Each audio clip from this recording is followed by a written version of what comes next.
Hi friends, welcome to my channel. Dakshinamurthy అంటే ఈశ్వరుడికి అంశ.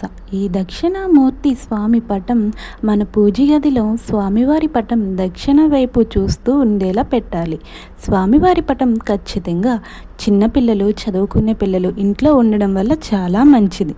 ప్రతిరోజు ఈ స్వామివారి పటం వైపు పిల్లలు 2 నిమిషాలు మౌనంగా చూడడం వల్ల ఆ స్వామివారికే తెలుస్తుందంట పిల్లల మనస్తత్వం, పిల్లల పరిస్థితి, వాళ్ళు ఏం కావాలనుకుంటున్నారో ఆ స్వామివారే చూసుకుంటారంట.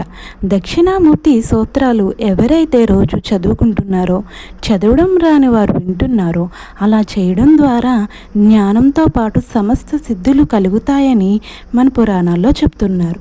స్వామివారిని 2 నిమిషాలు మౌనంగానే చూస్తేనే అంత ఫలితం అయితే స్వామివారు శ్రీ దక్షిణామూర్తి స్వామివారి స్తోత్రాలు చదివితే ఇంకెన్ని ఫలితాలు, ఇంకెన్ని పుణ్యాలు మనకు వస్తాయో ఆలోచించండి. మన ఇంట్లో ఎన్నో సమస్యలు, అప్పుల బాధలు ఎన్నో ఉంటాయి. ఇలా ఉండడం వల్ల మనకు మనశ్శాంతి కూడా ఉండదు. ఈ దక్షిణామూర్తి స్వామి స్తోత్రాలు చదివితే అవన్నీ దూరం అవుతాయి. అలాగే పిల్లలకు కూడా సరస్వతి కటాక్షము లభిస్తుంది. దక్షిణామూర్తి అంటే దక్షిణానికి అభిముఖంగా ఉన్నవాడు లేదా దయగల గురువు అని అర్థం.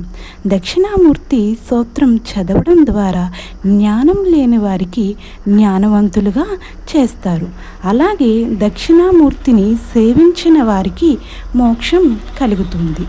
గురువారం రోజు దక్షిణామూర్తిని పూజిస్తే చాలా మంచిది. ఎందుకంటే రాబోయే కాలంలో కష్టాలు కూడా ఆయన ముందుగా తెలుసుకుని మనకు ఆ కష్టాలను దూరం చేస్తారంట. నేనైతే గురువారం ప్రతిరోజు మా బాబుతో నేను దక్షిణామూర్తికి ప్రార్థిస్తాను. మీరు కూడా ప్రార్థిస్తారని కోరుకుంటున్నాను. Please, thank you for watching. Please subscribe to my channel.